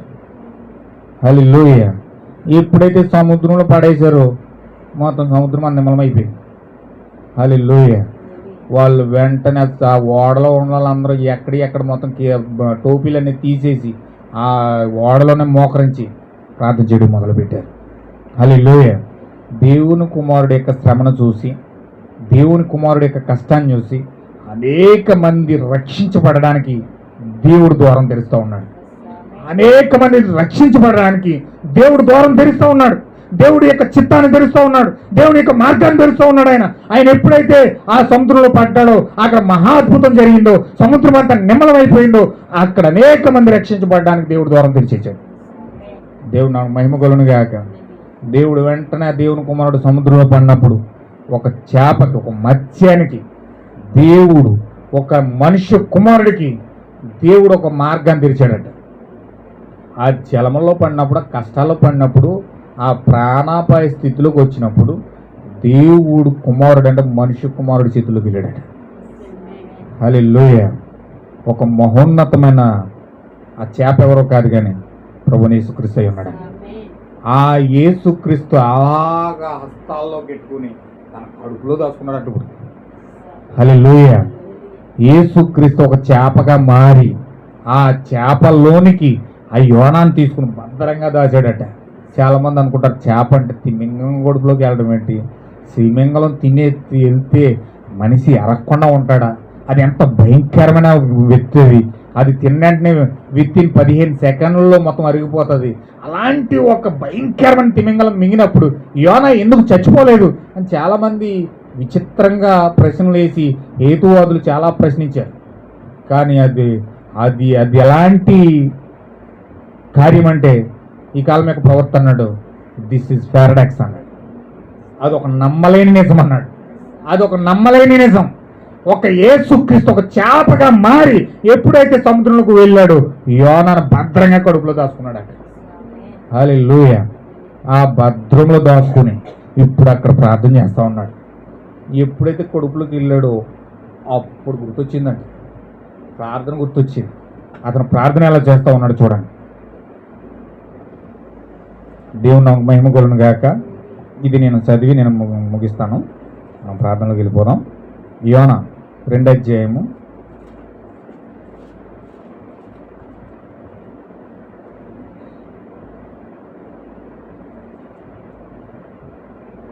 1 నుంచి. ఆ మత్స్యము కడుపులో నుండి యోనా యెహోవాను ఇలాగూ ప్రార్థించాను. ఆ తర్షీసు వాళ్ళని చెప్పి గొరకటి నిద్ర పెట్టాడు. ఆ తర్షీసు వాళ్ళని చెప్పి గొరకటి నిద్రడు ఎంతసేపు ఎవరు డిస్టర్బెన్స్ లేదు. ఇక పైనేమో అల్లాకోలంగా ఉంది, లోపల గొరకటి నిద్ర అవుతున్నాడు. ఎన్ని శ్రమలు వచ్చినాయి, ఎన్ని కష్టాలు వచ్చినాయి, ఎన్ని బాధలు వచ్చినాయి అవన్నీ శుభ్రంగా మర్చిపోయి పక్కనెట్టేసి శుభ్రంగా గొరకటి నిద్ర అవుతున్నాడు. శ్రమ కోసం ప్రార్థించడం లేదు, కష్టాల కోసం ప్రార్థించడం లేదు, ఆ యొక్క వాక్యంలో జరుగుతున్న కార్యాల కోసం ప్రార్థించడం లేదు, ఆ హేకృత్యాల కోసం ప్రార్థించడం లేదు. ఆ భయంకరమైన ఓడలో ఎన్ని ప్రమాదాలు వచ్చినా ఏమి లెక్క చేయకుండా శుభ్రంగా గురకట్టి నిద్రవుతున్నాడు. అతని జీవితంలో ప్రార్థనే లేదు అసలు. ఎంత గురకట్టి నిద్రవుతున్నాడు, అంత గిరకట్టుగా నిద్రవుతున్నాడు. కానీ ఈ వ్యక్తి ఎప్పుడైతే శ్రమలు గుండా కష్టాలు గుండా ప్రార్థించి ప్రార్థించి ప్రార్థించి యేసుక్రీస్తు యొక్క శరీరంలోకి వెళ్ళాడో, ఆ మర్మయుక్తమైన శరీరంలోకి వెళ్ళాడో, ఆ యేసుక్రీస్తు యొక్క ప్రపంచ వ్యాప్తంగా ఉన్న ఆ మర్మయుక్తమైన శరీరంలోకి వెళ్ళాడో, ఇప్పుడు అక్కడ ప్రార్థించడం మొదలుపెట్టాడు. హల్లెలూయా. దేవుని నామమున మహిమ కలుగును గాక. నా ప్రియమైన సహోదరుడా, ఖచ్చితంగా నీవెప్పుడు ప్రార్థిస్తావంటే ఆ మర్మయుక్తమైన శరీరంలోకి వెళ్లకుండా నీకు ఆ పశ్చాత్తాపంతో కూడిన విరిగి నలిగిన హృదయంతో కూడిన ప్రార్థన నువ్వు చెయ్యలేవు, నీకు రాదు కూడా. హల్లెలూయా. ఇప్పుడు ఆయన మర్మయుక్తమైన శరీరంలోకి వెళ్ళాడు. ఆ మర్మయుక్తమైన శరీరం ఎలాగుందంటే ఒక చేపాకారంలో ఉంది. ఆ చేపాకారంలో సముద్రం అట్టడుగు భాగానికి వెళ్ళిపోయాడు ఆయన. ఇప్పుడు ఆయన అట్టడుగు భాగానికి వెళ్ళిపోయి ఆ యేసుక్రీస్తు యొక్క శరీరంలో భద్రంగా ఉన్నాడు. హల్లెలూయా. సముద్రం యొక్క అట్టడుగు భాగానికి వెళ్తే ఓడలు పగిలిపోతాయండి. ఎలాంటి ఓడలు వెళ్ళినా సరే పగిలిపోతాయి. ఇప్పుడు కూడా సముద్రం యొక్క అట్టడుగు భాగానికి ఏ వ్యక్తి వెళ్ళలేదట. ఇప్పుడు వరకు 13,000 కిలోమీటర్ల వరకు వెళ్ళారు. అది కూడా కొన్ని ఆయుధాలు వేసుకుని వెళ్తే కొంత దూరం వెళ్ళినప్పుడు అవి కూడా పగిలిపోయినాయి. ఇంకా కిందకి వెళ్తుంటే ఆ యొక్క కెరటం మామూలుగా ఉండదండి. అది అంత అట్టడుగు భాగానికి తిమింగలం వెళ్ళి అక్కడ నివాసం చేస్తుంది. ఇప్పుడు యోనాను తీసుకొని అట్టడుగు భాగానికి వెళ్ళిపోయాడు. హల్లెలూయా. అందుకే యేసుక్రీస్తు సమాధిలోకి వెళ్ళంటండి. ఆ సమాధిలో నుంచి కట్టిక బిలాంలో బంధించబడిన పరిశుద్ధుల దగ్గరికి వెళ్ళిపోండి ఆయన. హల్లెలూయా. ఆయన కట్టిక బిలాంలోకి వెళ్ళిపోయి ఆ పరిశుద్ధులు బంధించబడిన ప్లేస్లోకి వెళ్ళిపోయి అక్కడున్న పరిశుద్ధులందరినీ విడిపించుకొచ్చాడు ఆయన పైకి. హల్లెలూయా. ఆ తిమింగలము ఆ మర్మయుక్తమైన శరీరము ఎందుకు ఆ మర్మయుక్తమైన శరీరంలో ఉన్నాడంటే, ఇప్పుడు యేసుక్రీస్తు అనే శరీరము పాతాళంలో 3 రోజులు పాతి పెట్టబడి ఒక మర్మయుక్తమైన శరీరంలో ఆ పాతాళమే అట్టడుగు భాగానికి వెళ్తూ ఉన్నారు. ఇప్పుడు హల్లెలూయా. ఇప్పుడు ఆ శరీరమే ఇప్పుడు భూలోకంలో కిందకి వెళ్ళిపోతుంది. ఆ సమాధి చేయబడి ఒక మర్మయుక్తమైన శరీరంలో, అది ఏ శరీరమో పోయి ఎవరికి తెలియదు. అది థియోఫనీ శరీరం, అది లోగస్, అది ఉన్నతమైన శరీరం. ఆ శరీరంలో ఆయన భూమి యొక్క అగాధంలో వెళ్ళిపోయాడట, అట్టడుగు భాగానికి వెళ్ళిపోయి అక్కడ బంధించబడిన ఆ పరిస్థితులు బయటకు తీసుకొస్తా ఉన్నాడు. ఆమేన్, హల్లెలూయా. ఇప్పుడు యోనా అక్కడికి వెళ్ళిపోయి అక్కడ ప్రార్థన చేస్తున్నాడు. భూమి మీద గెచ్చమనే తోటలో ప్రార్థన చేయడం కాదు యేసుక్రీస్తు. ఆ కటిక బిలాములోకి వెళ్ళిపోయి అక్కడ ప్రార్థన చేస్తున్నాడు. అక్కడ ప్రార్థన చేశాడు తన పరిశుద్ధుల కోసం. అక్కడ ప్రార్థన చేశాడు తన పరిశుద్ధులు విడిపించడం కోసం. అబ్రహం అక్కడ బంధించబడి ఉన్నాడు, యోబు అక్కడ బంధించబడి ఉన్నాడు, అక్కడ శారా అక్కడ బంధించబడి ఉంది, ఆ యొక్క రాహేల్ అక్కడ బంధించబడి ఉంది. ఆ యొక్క పరిశుద్ధులు అందరూ కూడా, యేసేపు అక్కడే ఉన్నాడు, మోసే అక్కడ ఉన్నాడు, నోవహు అక్కడే ఉన్నాడు, యోబు అక్కడే ఉన్నాడు. ప్రతి ఒక్కరిని విడిపించాలంటే ఇప్పుడు భూమి మీద గెచ్చమనే తోటలో ఎలాగైతే ప్రార్థన చేశాడో అలాగే వారందరి కోసం అట్టడుగు భాగానికి వెళ్ళి ఆ తీయోపని శరీరములను మొరపెడతా ఉన్నాడు. దేవుని మహిమ కలుగునుగాక. ఎప్పుడైతే ముద్రలు తెరవబడ్డాయో, ఎప్పుడైతే 7 సీల్ ఓపెన్ అయిందో, ఎప్పుడైతే ప్రవర్తక కార్యాలు ఓపెన్ అవుతూ ఉన్నాయో, ఆ అట్టడుగు భాగానికి ఆ చేపలా వెళ్ళిందో, ఆ అగాధంలోకి ఆ చేపలా వెళ్ళిందో, ఆ యొక్క జీవితంలో ఆ యొక్క పరిశుద్ధతో ఆ యొక్క పరిశుద్ధులు విడిపించడానికి యేసుక్రీస్తు ఏ విధంగా ఆ యొక్క ప్రదేశంలో ప్రవేశించాడో దేవుడు పూర్తిగా చూపిస్తూ ఉన్నాడు. మనకి చిత్రాలు కనబడతాయి. యోనా అంటే ఏదో చేప సముద్రం యొక్క అగాధంలోకి వెళ్ళింది, అదేదో ఆ చేప వెళ్ళి ఆ యొక్క నినివే పట్టణంలో కెక్కేసింది అన్నట్టుగా మనకు ఒక చిత్రం రూపంలో, ఒక దృశ్య రూపంలో అది కనపడుతుంది. కానీ వాస్తవానికి అది కాదండి. వాస్తవానికి అది కాదు. ఎప్పుడైతే ప్రభువైన యేసుక్రీస్తు అనే మర్మయుక్తమైన శరీరం ఆ యోనాను ఆక్యుపై చేసుకుందో, ఆ సముద్రం అట్టడుగు భాగానికి ఆ యోనాను తీసుకెళ్ళి ఆ గర్భంలోని యోనా ప్రార్థన చేస్తూ ఉన్నాడు. చూడండి ఎలా ప్రార్థన చేస్తున్నాడు. ఆ మత్స్యం కడుపులో ఉండి యోనా యెహోవాకి ఇలాగూ ప్రార్థన చేస్తూ ఉన్నాడు. నేను ఉపద్రవములో ఉండి యెహోవాకు మనవి చేయగా ఆయన నాకు ప్రత్యుత్తరం ఇచ్చాను. పాతాళ గర్భంలో నుండి నేను కేకలు వేయగా నేను నా ప్రార్థన అంగీకరించున్నావు. అంగీకరించబోతున్నావు ప్రభువా, నువ్వు అంగీకరించి ప్రభువా, ప్రభువా నువ్వు నన్ను ఆలకించు ప్రభువా, నన్ను రక్షించు ప్రభువా, నన్ను విడిపించు ప్రభువా అని ప్రార్థన అలా లేదు యోనాంది. యోనా ప్రార్థన ఎలా ఉందో చూడండి. అక్కడ ఎంత మాధుర్యమైన ప్రార్థన చేస్తూ ఉన్నాడు చూడండి. యోనా ఎంత విశ్వాసంతో కూడిన ప్రార్థన చేస్తూ ఉన్నాడు చూడండి. బయట ఉంటే మనం ఏదో పెదాలపైన ప్రార్థన చేస్తాం, బయట ఉంటే మనం ఇవాళ చేసిన ప్రార్థన రేపు గుర్తుండదు, బయట ఉంటే మనం ఏదో మన ఊహకు అందిన ఆలోచనలు తీసుకుని మనం ఏదో మనుషులను మభ్య పెట్టడానికి ఏదో ఇష్టపూర్వకమైన ప్రార్థన, ఏదో వల్లించి ప్రార్థన చేస్తూ ఉంటాం. కానీ ఆ శరీరంలోకి వెళ్ళిన తర్వాత అది విశ్వాసంతో కూడిన ప్రార్థన వస్తూ ఉంది, పరిశుద్ధాత్మతో కూడిన ప్రార్థన వస్తూ ఉంది, ప్రేరేపణతో కూడిన ప్రార్థన వస్తూ ఉంది. అది ఎంత జరిగిపోయింది అన్నట్టుగా విశ్వాసంతో కూడిన ప్రార్థన ఆ యొక్క యోనా చేస్తూ ఉన్నాడు. నేను ఉపద్రవం నుండి యెహోవాకు మనవి చేయగా ఆయన నాకు ప్రత్యుత్తరం ఇచ్చేశాడు. పాతాళ గర్భంలో నుండి నేను కేకలు వేయగా ఆయన నా ప్రార్థన అంగీకరించేశాడు. నాకు మార్గం తెరిచేశాడు. ఆయన మర్మయుక్తమైన శరీరంలో నన్ను దాచేశాడు. ఈ జలములో కలిసిపోకుండా, ఈ జలముల యొక్క ఆ యొక్క ప్రభావం నాపైన పడకుండా, ఈ కష్టాలు బాధలు నన్ను అనుభవించకుండా దేవుడి చేప కడుపులో ఈ మర్మయుక్తమైన శరీరంలో నన్ను భద్రంగా దాచాడు. నీవు నన్ను అగాధమైన సముద్రపు గర్భంలో పడవేసి ఉన్నావు. ప్రవాహములు నన్ను చుట్టుకొని ఉన్నాయి, నీ తరంగములు నీ కదులు నన్ను కప్పి ఉన్నవి. హల్లెలూయా. నీ శరీరంలో నన్ను దాచిపెట్టావు. తరంగాల అలల చేత నన్ను కొడతా ఉన్నప్పుడు, ఆ జలముల అలజడి నన్ను కొడతా ఉన్నప్పుడు, ఆ కెరటాల అలజడి నన్ను కొడతా ఉన్నప్పుడు, ఆ ఉప్పెనల కెరటాల అలజడి నన్ను కొడతా ఉన్నప్పుడు నీ కుదుల చేత నన్ను కప్పి ఉంచావు, నన్ను భద్రంగా దాచావు. అయ్యో ప్రభువా నీకు వందనాలని చెప్పినట్లుగా ఆ యొక్క ప్రార్థన చేస్తా ఉన్నాడు. హల్లెలూయా. నీ సన్నిధిలో నుంచి నేను వెలివేయబడినను, నీ పరిశుద్ధాలయం తట్టు నేను మరలా చూచెదననుకొంటిని. ప్రాణాంతరము వచ్చినంతగా జలములు నన్ను చుట్టుకొని ఉన్నాయి. సముద్రం అగాధము నన్ను ఆవరించున్నది. సముద్రపు పునాచు నా తలకంటుచున్నది. నేను మరెన్నటికీ ఎక్కి రాకుండా భూమి గడియలు వేయబడి ఉన్నాయి. పర్వతంలో పునాదుల్లోనికి నేను దిగి ఉన్నాను. నా దేవా యెహోవా, నీవు నా ప్రాణమును కోపములో నుండి రప్పించేశావు. నీ శరీరంలో నేను భద్రంగా ఉన్నాను. హల్లెలూయా. అందుకే దావీదు ప్రార్థన చేస్తూ ఉన్నాడు. నీ పర్ణశాలలో ఎక్కించి కష్టాలు నన్ను కొడతా ఉన్నప్పుడు, వ్యాధులు నన్ను కొడతా ఉన్నప్పుడు, బలహీనతలు నన్ను కొడుతున్నప్పుడు, దెయ్యాలు నన్ను కొడతా ఉన్నప్పుడు నేను నీ పర్ణశాలలో సురక్షితంగా భద్రంగా ఉన్నానని చెప్పి అన్నాడు. హల్లెలూయా. యోనా కూడా మర్మయుక్తమైన శరీరంకి ఎప్పుడైతే వెళ్ళిపోయాడు, ఎప్పుడైతే ఆ యొక్క యేసుక్రీస్తు యొక్క శరీరంకి వెళ్ళిపోయాడు, ఎంత అద్భుతమైన ప్రార్థన చేస్తా ఉన్నాడు చూడండి. కోపంలో నుండి నా ప్రాణం మృత్యులినట్లుగా నేను యెహోవాని జ్ఞాపకం చేసుకుంటుని, నీ పరిశుద్ధ ఆలయంలోనికి నీ యొద్దకు నేను మనవి వచ్చాను. అసత్యమైన వ్యర్థ దేవతల యందు లక్ష్యం ఉంచిన వారు తమ కృపాధారములు విసర్జించుదురు.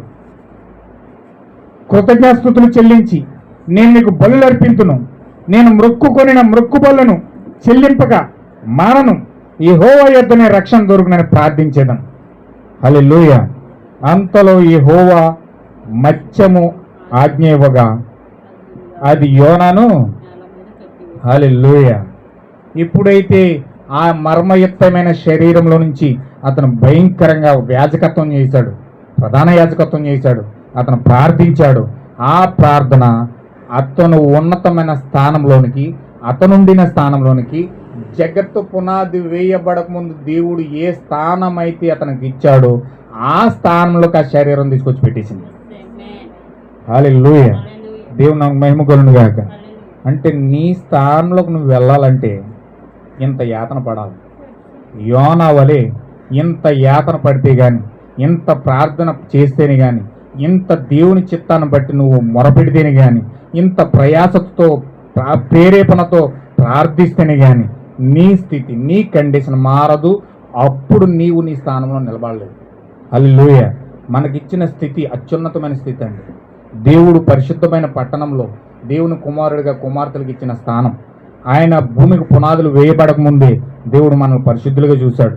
ఆయన శరీరంలో శరీరంగా ఎన్నుకున్నాడు, ఆయన మాంసంలో మాంసంగా ఎన్నుకున్నాడు, ఆయన తలంపుల్లో తలంపులుగా ఎన్నుకున్నాడు. ఆయన పరిశుద్ధతలో మనల్ని కూడా, ఆయన పరిశుద్ధుడు గనక మనల్ని కూడా పరిశుద్ధులుగా చేశాడు. ఆయన పరిపూర్ణుడు గనక మనల్ని కూడా పరిపూర్ణులుగానే చేశాడు. కానీ పాపం వలన, ఏదైనా తోటలో జరిగిన వాక్యముకు వ్యతిరేకమైన క్రియల వలన మనం పాపములో పడి ఈ విధంగా భ్రష్టత్వం ఆత్మల చేత పట్టుకొని, దెయ్యమేక ఆత్మల చేత పట్టుకొని ఈ శరీరంలో పడి అది భయంకరమైన కార్యాల చేత మనం అల్లాడిపోతూనే ఉన్నాం. యోనా ఓడలో ఎలాగైతే కఠినమైన శ్రమల చేత అల్లాడిపోతూ ఉన్నాడో ఈరోజు మన జీవితాలు కూడా అలాగ అల్లాడిపోతూ ఉన్నాయి. కెరటాలు కొడతా ఉన్నాయి, వ్యాధులు కొడతా ఉన్నాయి, బలహీనతలు కొడతా ఉన్నాయి, ఆర్థిక సమస్యలు కొడతా ఉన్నాయి, భయంకరమైన ఆ ఏహ్యమైన కార్యాలన్నీ కొడుతూనే ఉన్నాయి. మనం బాధ భరిస్తూనే ఉన్నాం, నొప్పులు భరిస్తూనే ఉన్నాం, ఆర్థిక కష్టాలు కూడా పడుతూనే ఉన్నాం, అనేకమైన శ్రమలు కూడా వెళ్తూనే ఉన్నాం, ఏడుస్తూనే ఉన్నాం, కన్నీరు కారుస్తూనే ఉన్నాం. మూలకెళ్ళి ఎవరికి చెప్పుకోలేని బాధ, మూలకెళ్ళి ప్రభువా ఈ కష్టాలు ఎప్పుడు తీరుస్తావు, ఈ బాధ ఎప్పుడు తీరుస్తావు, ఈ కన్నీరు ఎప్పుడు, ఎంతకాలం నాకు ఈ కష్టాలని ఏడుస్తూనే ఉన్నాం, బాధపడుతూనే ఉన్నాం, కన్నీరు కారుస్తూనే ఉన్నాం.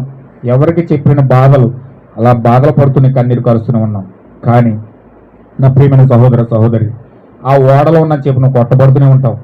ఆ ఓడలో ఉన్న నిద్రపోతును లేకపోతే, ఆ నిద్రపోతును లేపకపోతే, ఆ అగాధంలో అంతరంగంలో దాగున్న చీకటి ఆ లూసిఫర్ని బయటికి లాగకపోతే, ఆయన నిద్ర లేకపోతే, అందులో నుంచి నువ్వు బయటకు పడకపోతే, ఆ జీవితంలో నుంచి యేసుక్రీస్తు యొక్క శరీరంలో నువ్వు రాకపోతే నువ్వు ఎంత మాత్రం కూడా విడిపించబడలేదు. ఎంత మాత్రం నీకు విడుదల లేదు. నిన్ను దెయ్యాలు కొడుతూనే ఉంటాయి, రోగాలు కొడుతూనే ఉంటాయి, నీ అసమానతమైన కార్యాలు కొడుతూనే ఉంటాయి, నీ భారం నువ్వు మోస్తూనే ఉంటావు, నీ కష్టాలు నువ్వు పడుతూనే ఉంటావు, నీ కన్నీరు నువ్వు కారుస్తూనే ఉంటావు, ఏడుస్తూనే ఉంటావు. కానీ నీ కష్టాలు ఎవరు తీర్చరు, నీ బాధలు ఎవరు తీర్చరు, నీ బలహీనతలు ఎవరు తీర్చరు, నిన్నెవరు కూడా రక్షించలేరు. నీ బలహీనతల నుంచి, నీ వ్యాధుల నుంచి, నీ తాగుళ్ళ నుంచి, నీ భయంకరమైన వ్యసనాల నుంచి ఎవరు కూడా నీ బయటకు లాగలేరు. ఏ మనిషి లాగలేడు, ఏ పాస్టర్ లాగలేడు, ఏ సంఘము నిన్ను లాగలేదు, ఏ కార్యము కూడా, ఏ తాళ్ళు నిన్ను లాగలేవు, ఏ బలహీనత నిన్ను లాగలేదు. నువ్వెన్ని కార్యాలు చేసినా బయటికి రాలేవు. కానీ నువ్వెప్పుడైతే నీ స్థానాన్ని గుర్తించి దేవుని యొక్క కార్యంలోకి అడుగుపెట్టి, దేవుని యొక్క చిత్తంలోకి అడుగుపెట్టి, ఆ మర్మయుక్తమైన శరీరంలోకి అడుగు పెడతావో అక్కడ నువ్వు భద్రంగా ఉంటావు. అక్కడ చక్కగా దేవుడి ద్వారా ప్రేరేపించబడిన విజ్ఞాపన ప్రార్థన చేస్తావు. సమాజంలో ఆ యొక్క కార్యంలో మంచి పవిత్రమైన హేకృత్యాల కోసం నువ్వు ప్రార్థన చేస్తావు, పవిత్రమైన పదార్థంగా ఉండి, పవిత్రమైన వస్తువుగా ఉండి, పవిత్రమైన దేవుని యొక్క భాగంగా ఉండి యెరూషలేములో జరుగుతున్న హే కృత్యాల కోసం నువ్వు ప్రార్థన చేస్తావు, నీ కోసం నువ్వు ప్రార్థన చేస్తావు, ప్రతి కష్టం నుంచి విడిపించబడతావు. యోన ఎలాగైతే తన స్థానంలోకి వెళ్ళి నిలబడ్డాడో నీవు కూడా అదే స్థానంలోకి వచ్చి నిలబడతావు. దేవుడు పవిత్రమైన స్థానానికి ఇస్తాడు. దేవుడు జగత్పునాది వేయబడక ముందు నీకు ఏ స్థానం అయితే ఇచ్చాడో ఆ స్థానంలో నిలబడడానికి దేవుడి కార్యాలన్నీ అనుమతిస్తూ ఉన్నాడు. హల్లెలూయా. అయితే నా ప్రియమైన సహోదరి సహోదరులారా, మనము ఈ యొక్క కష్టాల నుంచి ఎప్పుడైతే పారిపోవడానికి ప్రయత్నం చేస్తామో, ఈ యొక్క శ్రమల నుంచి ఎప్పుడైతే పారిపోవడానికి ప్రయత్నం చేస్తామో, ఒక్క విషయం మనం గుర్తుపెట్టుకోవాలి, దేవుని స్థానం నుంచి మనం కోల్పోతున్నామని, దేవుని స్థానం నుంచి మనం బయటకు వచ్చేస్తున్నామని. కానీ ఎప్పుడైతే అవన్నిటిని భరిస్తూ, అవన్నిటిని తట్టుకుంటూ, అవన్నిటిని తాలుకుంటూ, ఎప్పుడైతే మనం ఈ కష్టాలను చూసి, బాధలను చూసి, నేను ఖచ్చితంగా యేసుక్రీస్తు యొక్క శరీరంలోకి వెళ్ళాలి, నేను ఖచ్చితంగా యేసుక్రీస్తు నా శరీరంలోకి వెళ్ళాలి, అక్కడే నేను భద్రంగా ఉంటాను, అక్కడే నేను చక్కగా మంచిగా బ్రతుకుతాను, నా జీవితాన్ని, నా గమ్యాన్ని ఆయనే మోస్తాడని ఎప్పుడైతే నువ్వు విశ్వసించి ఆ శరీరంలోకి అడుగు పెడతావో, దేవుడు ఖచ్చితంగా నీ స్థానంలోకి దేవుడిని నడిపిస్తాడు. దేవుడి వాక్యం దీవించును గాక. మనమందరం కూడా ప్రార్థించేద్దాం, అలాంటి విశ్వాసంతో ప్రార్థించేద్దాం. ప్రభు ఆ శరీరంలోకి, ఆ మర్మయుక్తమైన శరీరంలోకి తీసుకెళ్ళిపోమని ప్రార్థన చేద్దాం. కాలం యొక్క ప్రవర్త బోధించాడు, మర్మయుక్తమైన శరీరంలోనికి, ఆ మర్మమైన క్రీస్తులోనికి ఒక నిజమైన ఈ వధువు అందులో వెళ్ళడానికి ఇష్టపడుతుంది. నిజంగా మర్మమైన క్రీస్తు ఎప్పుడైతే బోధించాడో ప్రవక్త, ఆ వాక్యం ఏం చేస్తుందంటే ఆ మర్మయుక్తమైన శరీరంలో మనం తీసుకెళ్ళిపోతూ ఉంది. 1200 యొక్క వర్తమానాల మీనింగ్ ఏంటంటే నిజమైన దేవుని కుమారుడు మర్మయుక్తమైన శరీరంలోకి వెళ్ళడం. ఆ 1200 వర్తమానాల యొక్క నిజమైన భావం ఏమిటో తెలుసా? దేవుని కుమారుడు మర్మయుక్తమైన శరీరంలో దాక్కోవడం. ఎప్పుడైతే మనం ఆ మర్మయుక్తమైన శరీరంలోకి వెళ్ళిపోతూ ఉన్నామో, ఎప్పుడైతే ఆ శరీరంలో మనం భద్రంగా దాచబడి దేవుని యొక్క కృప ద్వారా ఆ మర్మంలో నుంచి, ఆ శరీరంలో నుంచి మనం ఎత్తబాటులోకి వెళ్తూ ఉన్నాం. ఆ మర్మమైన శరీరం ఏం చేస్తుందో తెలుసా? నేను ఎత్తబాటులో తీసుకెళ్ళి మధ్య ఆకాశంలో పెడుతుంది. నీ స్థానం అది, దేవుని కుమారుడు యొక్క స్థానం అది, దేవుడు మనకిచ్చిన స్థానం అది. దేవుడు మధ్య ఆకాశంలో ఎప్పుడైతే వెళ్ళాడో, దేవుడు మనం తీసుకెళ్ళి తన సొంత సింహాసనం మీద కూర్చుండబెడతా ఉన్నాడు. మన స్థానం అది, సొంత సింహాసనం మీద కూర్చుండే స్థానం అది. దేవుని యొక్క సింహాసనానికి ఇస్తున్నా ఉన్నాడు. జయించిన వాడిని నేను నా సింహాసనం మీద కూర్చుండబెట్టుదునని చెప్పి ఈ లవోదీక సంఘకాలను దేవుడు వాగ్దానం చేశాడు. నీ స్థానం ఏదో తెలుసా? యేసుక్రీస్తు పక్కన కూర్చుని 1000 ఏళ్ల పరిపాలనలో నీవు ఆయన పక్కన కూర్చుని సింహాసనం మీద కూర్చుని ప్రపంచాన్ని పరిపాలించే స్థానం దేవునికి ఇస్తా ఉన్నాడు. ఆ స్థానంలోకి నువ్వు వెళ్ళాలంటే యోనా వలె ఆ మర్మయుక్తమైన శరీరంలోకి వెళ్ళిపోవాలి. ఆ మర్మయుక్తమైన శరీరమే నిన్ను ఆ సింహాసనం మీద తీసుకెళ్తుంది. ఖచ్చితంగా మనం ఆ శరీరంలోకి వెళ్ళాలంటే ఇక్కడ మనం ఎంతో విరిగి నలిగిన హృదయంతో, ఆ యోన ఎలాగైతే ప్రార్థన చేశాడు, ఆ మందిరంలోకి వెళ్ళిపోయాడు. ఆ మందిరం ఎవరో తెలుసా? ప్రభువైన యేసుక్రీస్తు అయి ఉన్నాడు. ఆ నిజమైన మందిరం ఎవరో తెలుసా? ప్రభువైన యేసుక్రీస్తు అయి ఉన్నాడు. ఆ మందిరంలోకి మనం వెళ్ళిపోవాలి. మామూలు మందిరంలోకి అందరూ వెళ్ళిపోతారండి. ఒక తాగుబోతుడు వెళ్ళిపోతాడు, ఒక విచారం చేసినోడు వెళ్తాడు, ఒక పాపి వెళ్తాడు, ఎన్నో భయంకరమైన పాప కార్యాలను చేసిన వాళ్ళందరూ కూడా మామూలు మందిరాల్లోకి వెళ్ళిపోయి కూర్చుంటారండి. కానీ నిజమైన మందిరం ప్రభువైన యేసుక్రీస్తు అయి ఉన్నాడు. ఆ మందిరంలోకి మనం వెళ్ళాలండి. ఆ మందిరంలోకి మనం దాక్కోవాలండి.